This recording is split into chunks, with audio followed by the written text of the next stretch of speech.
Welcome to The Criminologist, the podcast dedicated to educating and entertaining our listeners. We bring you subject matter experts from around the world and share the latest and greatest evidence-based practices and interventions to help individuals desist from a life of crime and delinquency. Now, please welcome the host of The Criminologist, Joseph Arvidsson. Hello and welcome to episode 221 of the Criminologist podcast. Happy to have you all with us today. In today's episode, I am thrilled to welcome back two remarkable guests, two individuals who embody the spirit of transformation and the power of connection. Ed Flanagan, also known as Ed the Head Flanigan, and John Reed, a.k.a. John the Storyteller Fella, join me for a conversation that promises to inspire and challenge us all. Both of these individual men have devoted their lives to fostering change within the criminal justice system, but they bring very unique and deeply personal perspectives to their work. Ed Flanagan's story is one of extraordinary resilience. After 20 years of imprisonment and 35 years of battling addiction, Ed has emerged as a force for good, now 13 years into his own recovery. Through his art and his lived experience, Ed offers a message of hope and empowerment to those navigating similar journeys. He spends his days in prisons helping others to see the possibilities of change, drawing on his insights and firsthand understanding as a former recidivist. His work is raw, authentic, and life-changing. John Reed, meanwhile, brings his own creative magic to the table. As the founder of TutisOnline CIC, John uses music, poetry, storytelling, and small group engagements to transform lives. By connecting with residents in the criminal justice system, he fosters mental health well-being and builds relationships that inspire self-reflection and hope. His unique ability to blend creativity and compassion has a profound impact, improving not just individual lives, but the broader system itself. Together, Ed and John have developed the Choices and Chances program, which they deliver to public and private sector organizations.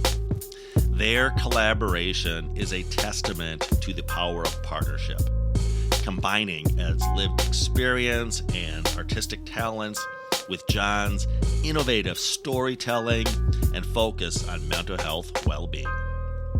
In today's episode, we will explore how their approaches have evolved, the stories that drive their passion, and the ways that they're expanding their impact within and beyond the United Kingdom's criminal justice system. So sit back, listen closely, and prepare to be inspired by their transformative work. Please join me as I have an engaging conversation with Ed Flanagan and John Reed, and I'll see you all on the other side. Welcome back to the show, Ed Flanagan, John Reed. You've both been on the show several times. It's always good to connect. We've been catching up offline here, and I realized we should hit the record button because we're leaving all sorts of golden nuggets of entertainment and information on the floor. As noted, you've both been on the show before, but for those perhaps first-time listeners, why don't you each go ahead, just briefly introduce yourselves, tell the listeners what you're all about, and then let's get caught up to what we've all been up to since our last interview. Okay, shall I go first then? So, yeah. John Reed, John the Poet, call me what you will. What have we been up to? Well, we've been taking poetry, music, storytelling, anything really into prison in the ambition to improve people's mental health. That's the bottom line, really. People incarcerated, especially for a long period of time, are prone to depression, anxiety, and many other little things, perhaps even leading to self-harm and suicide. So we find from experience that by going in and running through the things they like and generally befriending them, that it improves their mental health. So I go in, Ed's been coming in with me on sometimes, and we've had generally a busy 2023. This year, it's true to say it's gone a little bit quiet, but it'll no doubt pick up again sooner or later. Excellent, John. Ed, go ahead and reintroduce yourself to some folks. I'm Eddie Flanagan. I'm 66. Between the ages of 15 and 50, I served 20 years in prison. The last 18 years, I've lived the straight life. I'm an artist. And since we last spoke, myself and John, I realised that 12-step recovery was becoming more and more important for me, and I wanted to pass on my lessons or my life experiences. So we sort of started to reset within that, using 12-step recovery, rehabilitation, my artwork, and John's poetry. And as John said, we found when we went into prisons, it was great. But this year, because of various reasons, the prison work just hasn't been there for most people, in fact. And me and John then sort of shifted from that. And we've been looking the last 12 months or so at rehabilitation and recovery and how we can use that within prison as well. Yeah, talk about those shifts, Ed, and or you too, John. I know you've been doing this for a while. And for example, I look back at my early days as a probation officer and think, oh my gosh, I can't believe how I approached the job back then. Are there things you've learned along the way, work with these individuals? I know everyone's has their own individual traits and circumstances, but since your collaboration started, have there been sort of shifts in your business model, for lack of a better term? Not literally your business model, but the way you approach the work you do? Yeah, there certainly has, Joe, because for a start off, Ed's now a director of my business, and together we approach everything. We're best buddies for each of us. He inspires me more than anybody on this planet, and I think he would probably say the same of me. We get on great, so that's really what the foundation of what we do. We've pivoted the business a little bit because when there's less work available in prison, or should I say less paid work, really, it makes you wonder what else can you do to benefit the community. And both of us are great believers in fate. So right out of the blue, the beginning of this year, I was approached by a local university. You know, I live in Worcestershire in England, and the University of Worcester, any of your listeners can go online and find the university, has a criminology department. And they asked me to go in and simply talk to their master's students on what I do in prison. So in I went and spoke to a load of students, and it was really quite fascinating, and I got paid for doing it. And they were so impressed that they expanded it, and we started taking in people with lived experience. Now, Ed has yet to go in there, but I took two other people. And what we're really trying to do, I suppose, with ordinary BA students, graduates, if you like, is put an old head on young shoulders. You know, we're trying to say to them, look, we've lived this life. We know what we're talking about, but you're straight out of school. You perhaps have never sat alongside somebody that's just served 20 years in prison for a crime, or somebody that's currently going through the system and could have a sentence against them. And in fact, the most interesting one we took in was a guy that only 2 weeks after I took him into the university was up in court on a rape charge. And so at the time of taking him in, we didn't know whether he was going to be innocent or guilty. And so what we did, I interviewed the guy in front of the students, and then we got the students asking questions. And then we asked the students, do you think that while he's been on remand, being held awaiting the court case, should he have been held in a prison, or could we have let him walk about the general population? And the answers were quite amazing, really, because they were split pretty much 50-50. He then went into court, and over 5 days in court, he got a majority verdict. So 10-2 said not guilty. So he's now a free man, becoming a good friend, and He's not a specialised speaker, but we'll make him one, and we can help him. And it made us realise that there's a lot of work in universities, colleges, schools up and down the country of making the population understand that the criminal justice system is not what you think it is. That is so impactful, John. And as you were speaking, I thought to myself, again, as a soon-to-be former official practitioner, but also an adjunct faculty member at universities, that story you just told about introducing criminology students to somebody with lived experience, and you're saying we just have to reapproach how we do this. I love using metaphors to get my points across sometimes, but as you spoke, I thought, could you imagine medical schools where the doctors in the making don't do the rounds with other professionals to meet patients, or actually talk to a sick person? It's just all book learning. It's just all the X's and O's of theory and medicine and microscopes and experiments, but you never actually talk to a patient during your education. But that's exactly what we're doing, as you noted, John, with criminology courses. And to be fair, I know there are some more progressive faculty that will bring in someone with lived experience, but it's the exception rather than the rule. And in the meantime,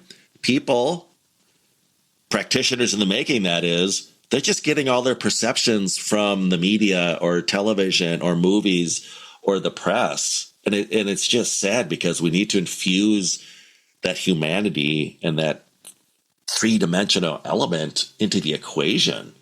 You might listen to Ed. I took Ed into a local prison last year running a poetry course. And, well, Ed will tell you better than me. This was his first time back in prison in 20 years since he was last released. And so Ed's impression of what he found when I took him in was just amazing. Go on, Ed, tell him all about it. Well, first of all, I say it's nothing like going to prison as a prisoner. It's a completely different ballgame. So when we went back in, for me, it was a connection with the men, because they'd known that I'd been where they were and that I'd made it out. And it brings hope, because if you can see somebody standing in front of you saying, right, it's 18 years since I've been arrested, I'm 14 years sober, and this is my journey, and tell them a bit about how you changed one life for another.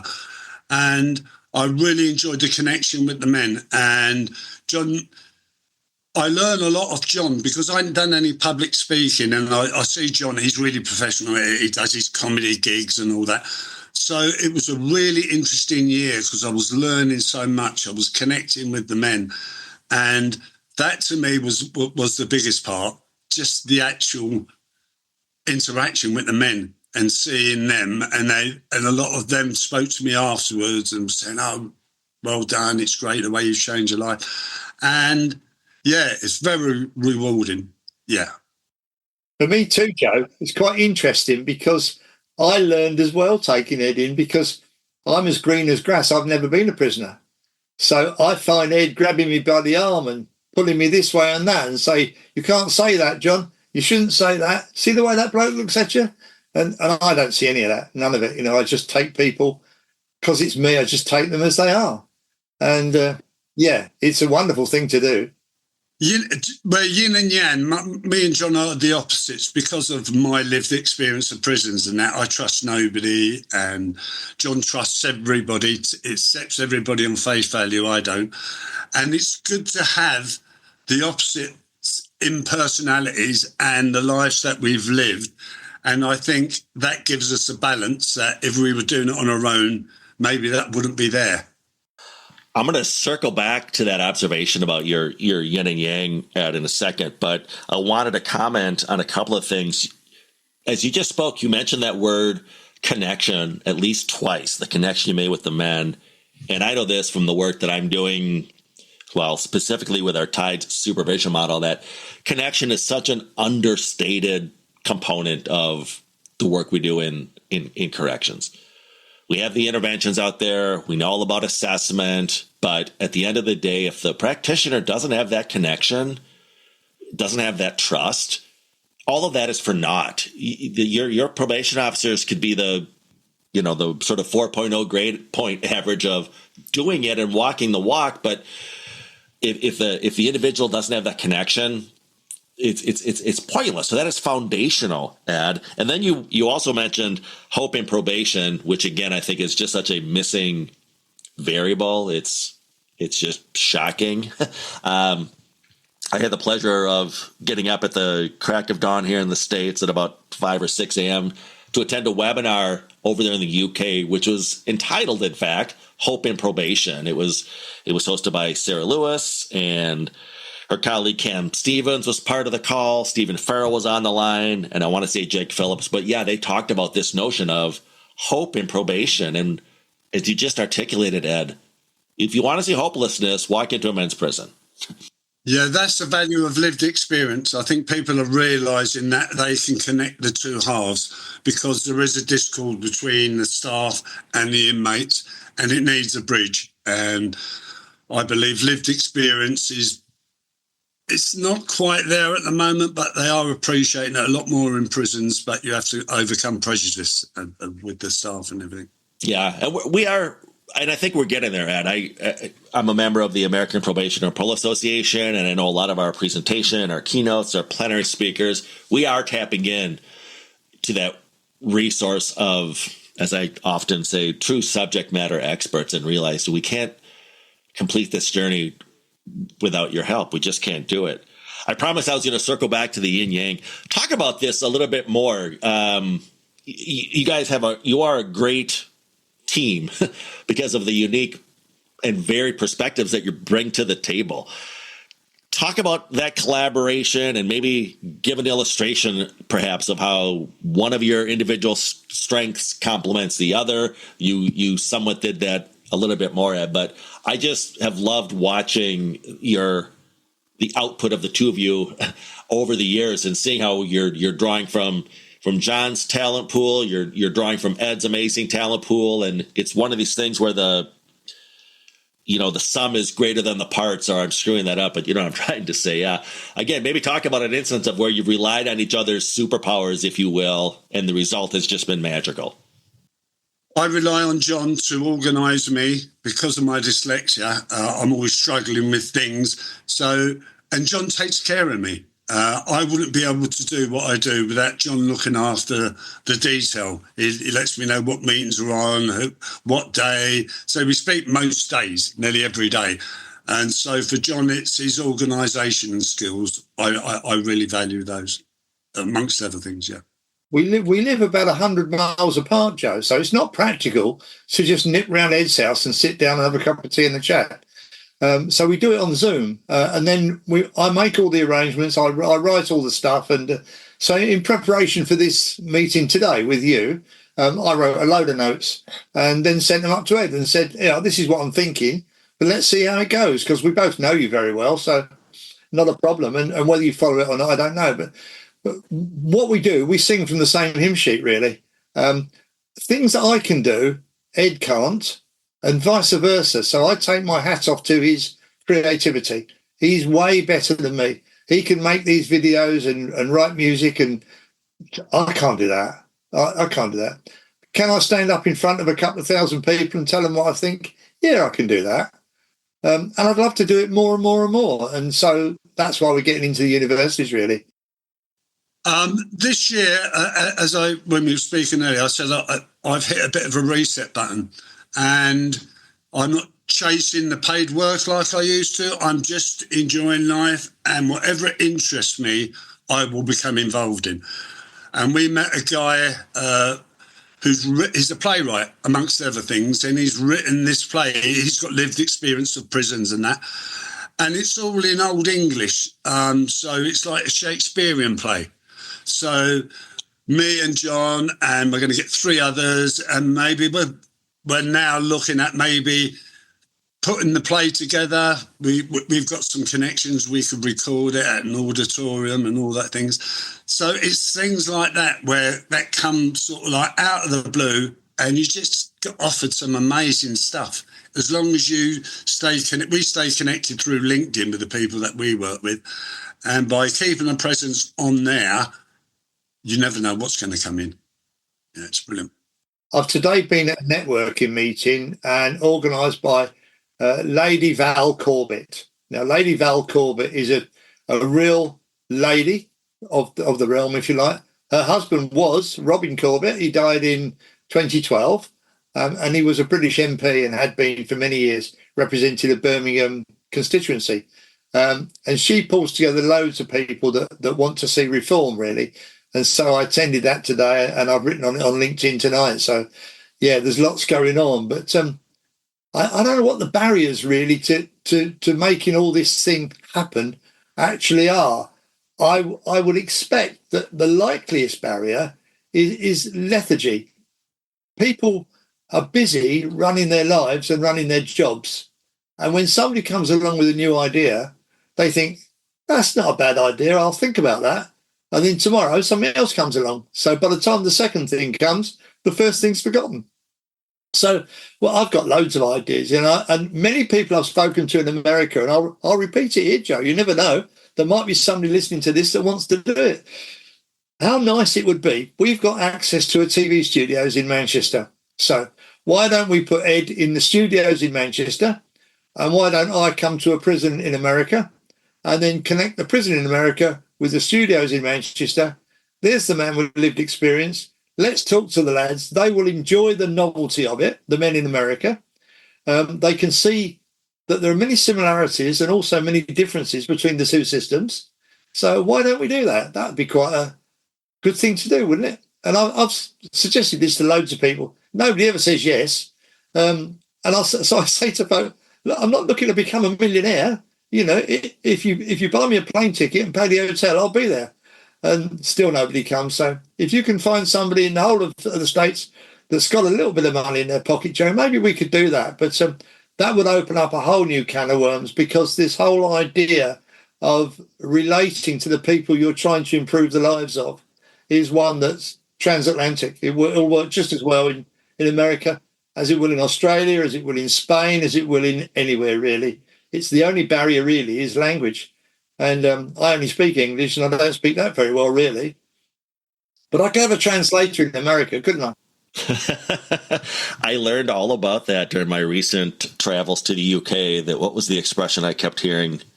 England and America, two countries separated by a common language. Yes. I love how you two work together, and the fact that you recognize those various assets that you have, and it's not I don't want to say a competition as much as it is just sort of an honoring of those differences. I've been in, various professional partnerships over the years, and I've been in some where it just felt like it was more of a tug of war. Well, I did this as far as, like you were saying, the more bookkeeping work, or, well, I'm in more of the creative lane, and I'm not expecting you to be more creative. But why are you expecting me to suddenly become Joe Excel spreadsheet or whatever? It's like, if you've got that superpower, you lean into it. I'll lean into my superpower, and let's just thrive on that, which is exactly what the two of you are doing. We have fun. Me and John have, no matter what we do, we have a blast, because I think you choose to be happy. Yeah. And I think I choose to be happy in my life. John chooses to be happy in his life. And we just enjoy it. If it's not fun, we're not doing it. If it's creative, great. If it's something more formal, as long as it's fun, we'll do it. But we're not driven by money. We're more driven by the message and what we want to do and having a good time. Just today, Joe, I've written to a prison here in a prison I know very well in the UK. It happens to be a sex offenders prison, but that's irrelevant, really. And a couple of years ago, they have family days, 6 a year, which last for 6 hours from 10 in the morning till 4 in the afternoon. So a couple of years ago, I went in dressed as Santa. So I take all my Christmas music with me, get the music playing, disappear off into a side room, dress as Santa, come out into the room. All the residents know what's going to happen, but the families and the children don't. So all of a sudden, Santa appears. Hell breaks loose. It goes absolutely bonkers. I walk around the room and the kids fall in behind, and we make a long trail. We finish up at the Christmas tree where the presents are handed out, and it's just a wonderful experience with one of the prison officers taking the pictures. So today I've written to my contact in the prison to say, I miss doing this, why don't we do it again? I know what you're going to say, Mr. Prison Governor. I haven't got any money. I said, well, the answer is simple. I haven't got any either. So let's do it for nothing. And let's all enjoy it as part of our Christmas celebrations. And I'm sure they'll say yes. So look out for the pictures coming your way soon. Will do. I love those sort of impact stories, because as much of an adherent I am to evidence-based practice and research and efficacy, I also know that part of advancing the cause is sort of this public relations battle that we're always fighting. And that involves those, at times, anecdotal, if you will, impact stories, such as the one you just told, John. Are there other individual illustrations that you can think of, an interaction you had with somebody, whether it was a justice impacted person or a prison officer, where you thought, okay, this is why we do what we do? Go on, Ed. You got one? Yeah. Today, it's not about prisons, but like today, somebody had looked at my profile. He's a filmmaker, and he gave me a call and he said, next year, would you be interested in doing some filming with me? Because he'd looked at on my YouTube channels, saw the videos that I made. And so that connection was good. And I like stuff that comes out of nowhere. When me and John, when we went to a prison, and I made a good connection with the men, and I really enjoyed that. And right at the very end, one of the prison officers came up to me, and his name, I can't remember his name now, but he was just a really nice guy. And he said how much I'd impacted him, and he enjoyed my story. So, but that come from, because normally I can sense a bit of prejudice from staff, not so much in the offices, but frontline staff. And he was a frontline staff officer. And yet he came up to me completely open, told me private things about him. And I then went on to share conversations with him. And so I enjoyed that because it came out of nowhere. I expected the interaction with the men, but not so much with the officer. And yeah, that really impacted me. And I thought, yeah, that was cool. The one I'd like to mention, Joe, is the same prison that Ed's just referred to, actually. So I had offered to do some days poetry with the men, but I was particularly interested in the drug rehabilitation wing because I wanted to take Ed in, and at the end of the course, I wanted Ed to present the certificates of merit and to tell his story and generally chat it through. And that went really well, as Ed's just told you. But while they were writing poetry, I got these lads writing poems, and then I would bring them home and type them up and take them back in the next week, all printed out and so on. I heard two residents talking to each other. And bear in mind, I never want to know what they've done, never ever, or how long they're in for. Anyway, you couldn't but overhear this conversation. It went long left to do then. And the other guy said, nah, he said, I've only got 9 months left. He said, I'll be glad to get out of here. He said, it's been a long 21 years. And at that point, my ears pricked up and thought, goodness me, what's he done? And he went on to say, of course, he said, that was on the tail end of a 5 years I did for GBH, and I did that when I was 18. So he said, I've now done more years in prison than I've done outside. And he said, it's about time I got my act together and sorted things out. Yeah, I remember him well. I had in my mind that he's probably guilty of murder. So the conversation continued. And it turned out that he wasn't a murderer at all. He was a double murderer. He'd done two. Not only that, he'd done them on February the 14th. Now, in England, February the 14th is known as Valentine's Day. So in terms of getting to know these prisoners, I immediately went up behind him and slapped him on the back and said, so you must be the Valentine's Day massacre man then. And he just laughed. And he gave me the poem that he'd written about the day that he committed the crime. And honestly, if a poem was ever going to move you to tears, that was it. Because he was full of remorse. And he's basically saying, although he shot two men dead on that one day, they died and they were out of it. But his life died as well because of what he'd done. And he was paying a terrible price for it. And he now wanted to repay society for what he'd done. And it was full of remorse. It was the most wonderful poem you've ever heard. And I think, again, referring back to the USA, looking at the way your system uses sentence lengths to really punish people and, in my opinion, remove hope from an awful lot of them. Because if a man knows he's never coming out of prison, then what hope is there? Unless he comes to terms with living in prison for the rest of his days, it's difficult. So I think that the application of what we do with poetry in a UK prison would work really well on a prison in America that's got long-term residents. I'd love to do it, but I don't know anybody that wants to pay me. So, when you mentioned your practice or your philosophy, John, about trying to avoid discovering the individual's offense, which I applaud, it reminds me of something a colleague of mine said. We have such a fixation on the crime, right? Or as we call it here in the States, the date of offense is, appears in the criminal complaint. What do you want probation for? What do you want for? What did you do? We're just hyper-focused on that.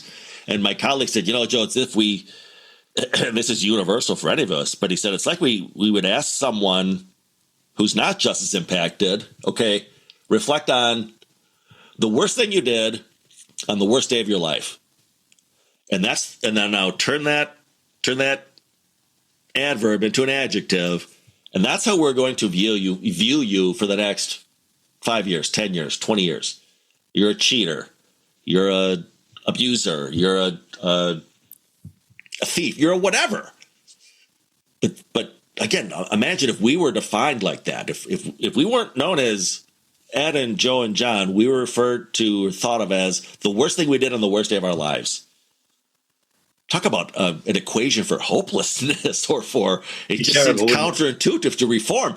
And ironically, and that's the behavior we want you to walk away from. The behavior that we're constantly throwing in your face as a reminder: you're a murderer, you're a drug dealer, you're a gangster. But stop being that. Well, then stop reminding me that that's how you identify me, right? Yeah. I think one of the big things that me and John, when we work in the prisons, is I give them hope that they can change their life because they can see that I've changed mine. And John brings humanity into prison when he goes in there. He cares about the men. And it seeps out of every pore in John. He is a caring.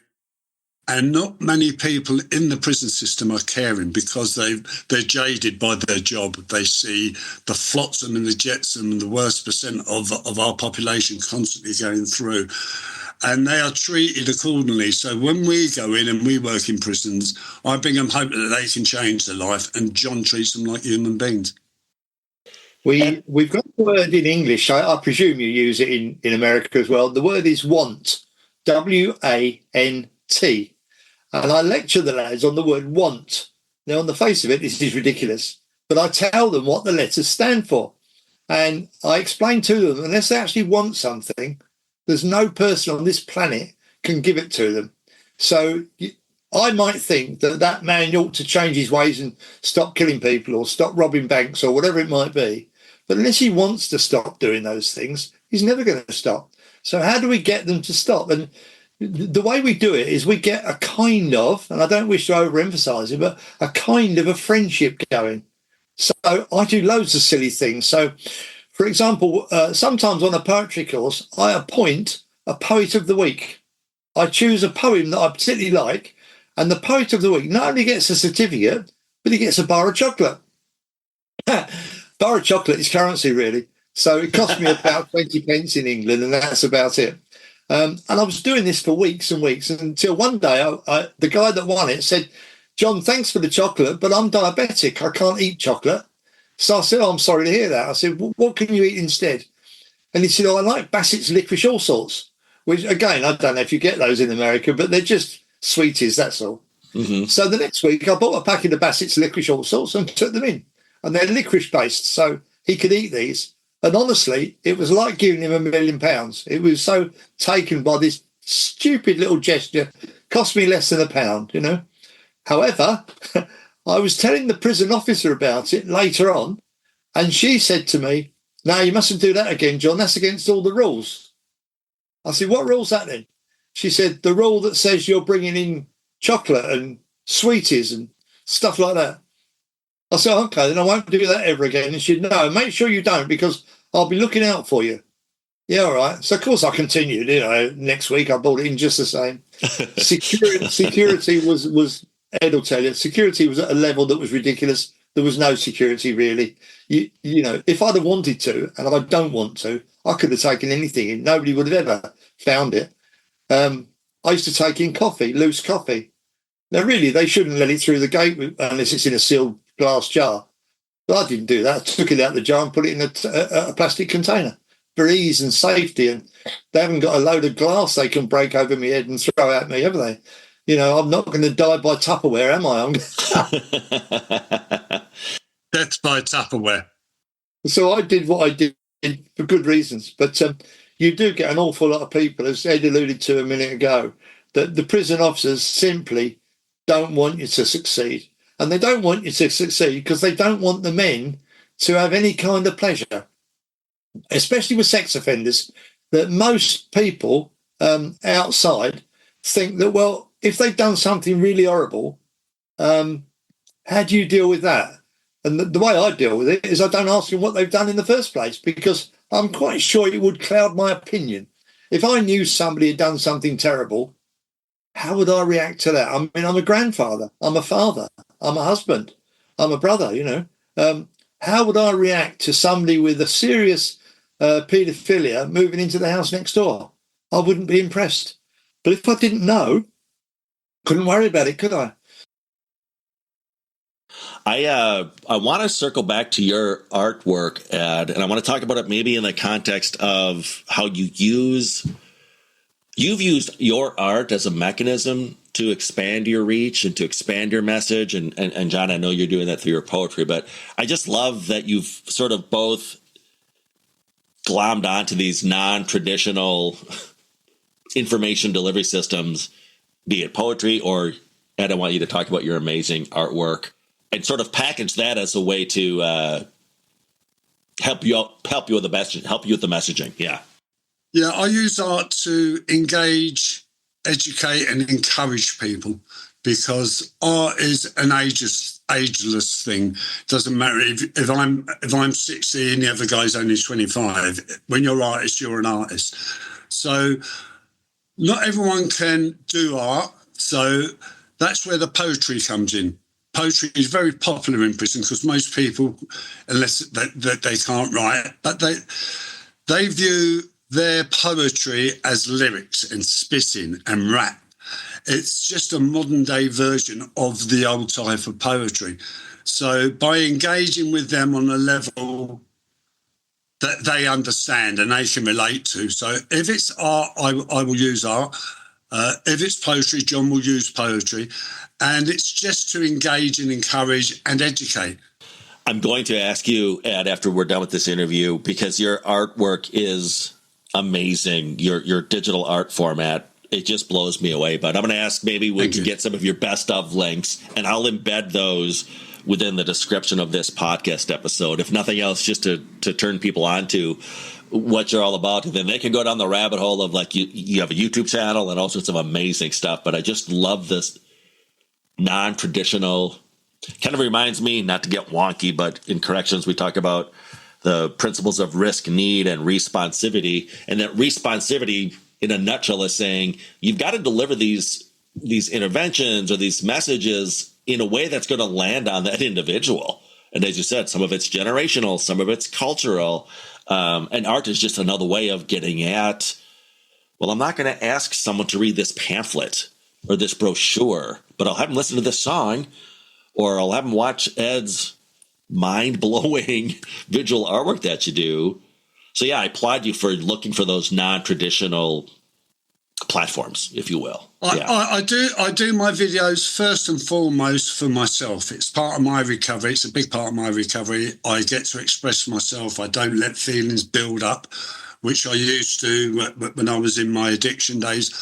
And I do them for myself primarily, but other people can relate to them I call them conversation pieces. It's to start a conversation about a difficult subject, whether that be addiction, reoffending, rehabilitation.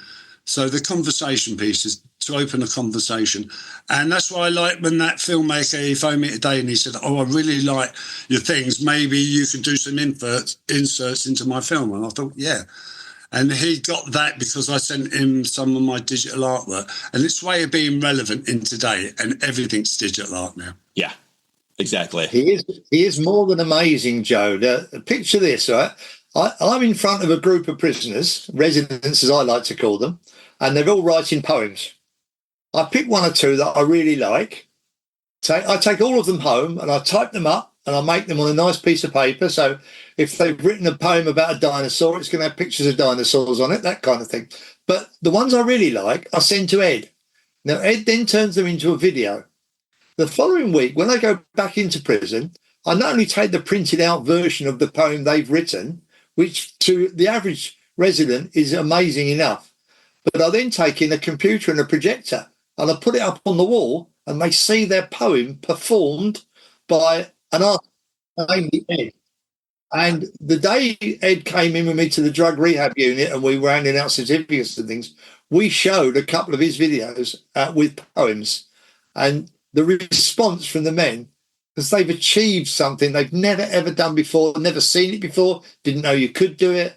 It's just so good. The smiles on their face, you know that, you know, if you're gonna be able to persuade them to do anything, whatever that might be, stop taking drugs or stop drinking or stop being a bully or stop fighting, whatever it might be you want them to desist from, you need to get them to want to do it. And you can only get them to want to do it if they like you.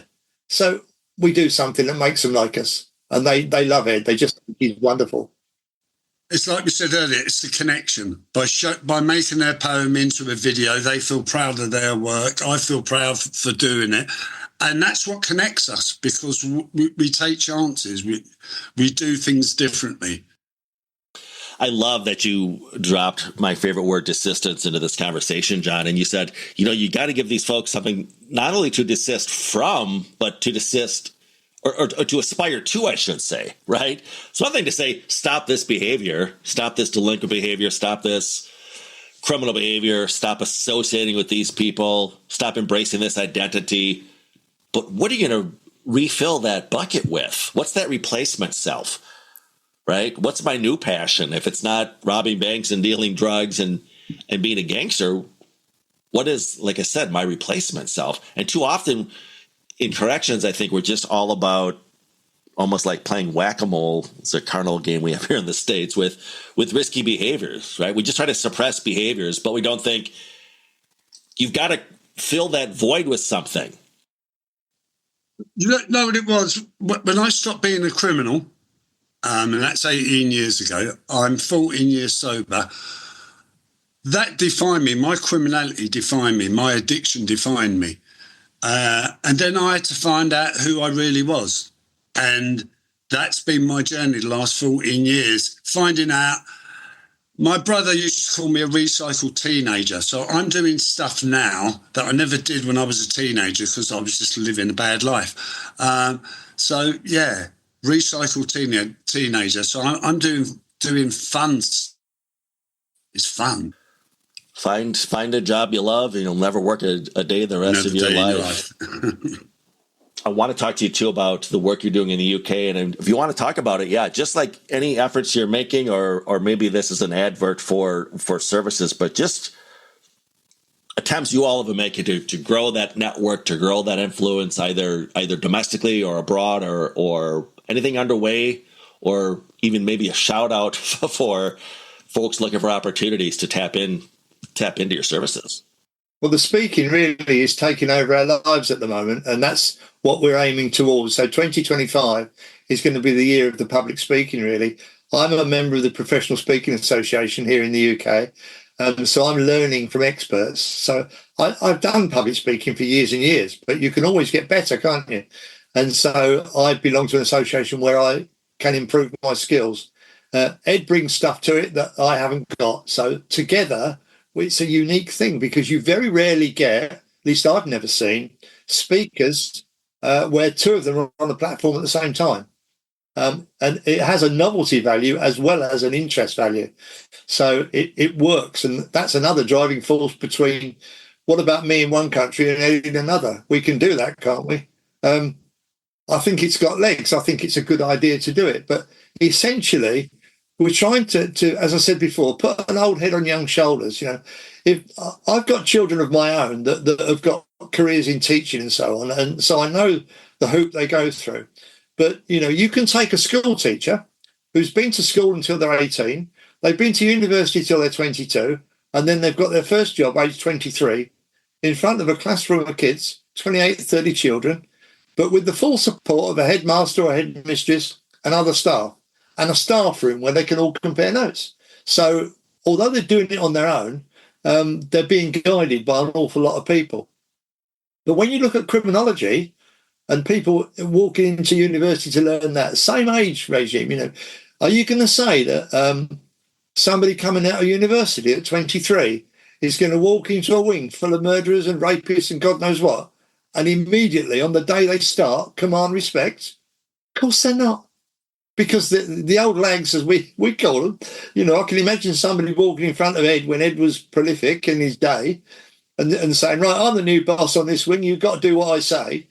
Ed would no more have listened to them and fly to the moon. And Right. The vast majority of prisoners won't listen either. Although, interestingly, we did some recording a podcast in a prison last year where I spoke to a prison officer with 5 years' experience who was only 23 age then. So she was 18 when she came straight out of school, never went to university. And I asked her how she coped with being on the wing, in the real world. And she said, actually, she got away with it and she was fine. But I think it was more by luck than anything, to be honest. She must have been lucky to have a bit of support behind her to help her along. So I think the direction we're going is in the direction of education. And also, there's a very simple reality check here. I'm 76 years of age, Ed is 66. We're not looking to build a career for the next 50 years. We're looking to do something that we can look back on, our families can look back on and say, do you know what? That was very worthwhile what they did. Let's thank God they did it. And we're neither of us religious people. It's just that we're doing what we enjoy doing. We're enjoying what we think needs doing. And there's a movement afoot to change the whole system in the UK because we've had a change of government. So a new prison who knows minister. in your country, because you've got the same thing, haven't you? Yeah, the new prison minister who's just been appointed, Timpson, he's the Minister for Prisons. We've had known him before he became the prison minister, so I'm hopeful because he's worked in a lot of prisons and he was teaching trades to people, to the prisoners, so when they come out he could employ them in his business. Right. So I'm hoping that new outlook for a prison minister, having those experiences, he can bring that to the job, and he will use lived experience people a lot more, I think, than the old government. So I'm hopeful that politically the climate's right for some change in our prison system. I wonder, Ed, and we kicked this interview off, I believe, talking about the focus on mental health, which I know is a lot of what you all are doing, actually. I'm wondering if that new prison minister, do you see maybe that emphasis on mental health, trauma, things that historically, at least, have been way down the list of prison priorities? Yeah, for sure. I think he's got enlightened thinking because he was working within the prison system, delivering jobs to prisoners. So he was around prisoners. He knows their mindset and their fears and what they need. And I think that our prison system could be changed by people teaching prisoners a trade whilst they're in prison, and when they come out, help them find a job, find accommodation, have a financial basis, so they could have an option which historically they've never had before. So I'm quite hopeful that that's going to bear some fruit. There's another element to this, Joe, and it is that when you do this for a prisoner, a resident, call him what you will, you're showing you care. And an awful lot of people have never known care in their lives. Right. They've grown up in a family where both parents or one parent might be alcoholics or addicts, or they might have no parents. They might have grown up in the care system. They might have done all manner of things outside of the remit of my life. However, they're difficult people to deal with it. And if we show we care, there's half a chance they're going to change, isn't there? So, yeah, and relating to that caring, I was going to ask, I love this term social capital because I think it's such a no-brainer, but I love this expression. It's not simple, but it's easy. Social capital, I mean, really just this notion of not just who we surround ourselves with, but who we draw on for inspiration or for help or support. We really don't do a good job of growing that individual's social capital after release. But I think we're catching on to this notion that the people we surround ourselves with, and I think this was your great quote, which I use all the time. You show me your friends, I'll show you your future. Do you see that? And again, this is more of a societal thing because we're dealing with so much prejudice and bias and whatnot. But I think that's part of it too, is that we need to just view individuals differently after release and really look at just growing those support systems, whether it is through those traditional things like a vocation or trade, but even family supports, other stakeholders and resources in the community so they don't feel so isolated and alone and hopeless. Yeah, I had a guy on a course I was running, and one of the things we were trying to do was to get more prisoners to go through the library and draw out some books to read, because the prison governor thought there wasn't enough football in the library. And I went in the library and met with the librarian. I said, do you see the ability to lend out more books? And he said, oh, yes, certainly, he said, but I've got this huge section of Audible books. He said, and very, very few people come and get them. He said, and I know why. I said, why? He said, because they've got nothing to play it on. They haven't got a CD player. So I said to the group of prisoners, one of whom was from the travelling community, who lived on a barge. He hadn't got a caravan. He lived on a barge. Yeah. Nicest bloke you'd wish to meet, but couldn't read or write.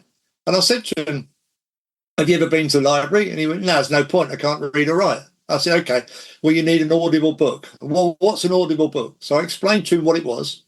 And he went back on the wing and he found on the wing somebody that owned a CD player that he could borrow. So he went into the library, joined the library, got the librarian to suggest an interesting book to him. He then took that back into his cell, put it on the CD player, listened to it through headphones. The next week, when he came in on the course, he took me aside and he said, John, you've changed my life. I said, how so? And he said, I didn't realise how good books were. He said, I am definitely, when I get out of here, I'm going to buy a CD player and my wife's going to hate it because I shall read a book every couple of weeks. So I feel as if we've achieved our goal. But the prison, even though I had money in my budget to buy a supply of CD players and donate them to the prison wouldn't let me. No, that's against all the rules. Yeah. Yeah, very frustrating when you're working in prisons that their security, for security reasons, stops a lot of stuff. It does.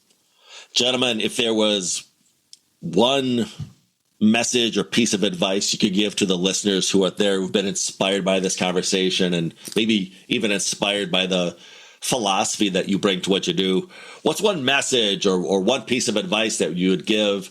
You mentioned criminology students, maybe to a brand new practitioner on the job, and or if you want to give a shout out to maybe somebody who's justice impacted, a message of hope, either or. Go on, Ed, you go first. Yeah, Gethin Jones, he's a friend of mine and John's. He's been working in prisons for a number of years. He's actually stopped doing it because of the difficulties of gaining paid employment for his lived experience. And I think I just lost my train of thought. Go on, John. Just gone blank there for a sec. Yeah, he does this from time to time. So that's why we work as a good pair, because it happens to me as well, you know. There used to be a shop, Joe, and it was called Toys R Us. Yeah. I think it was an American company. Yeah. So it's defunct in the UK now. I don't know whether it is in the US, but it certainly is over here. It's defunct here too. We could call ourselves Rehabilitation is Us, really, because what we're about saying, look, there's ample evidence for all to see that the system we've currently got is not working. And along the way, it's costing us millions and millions and millions of pounds. So let's change the system. Let's slim it down. Let's make it different.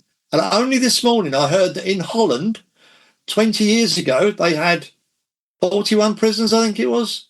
And now they're down to 11.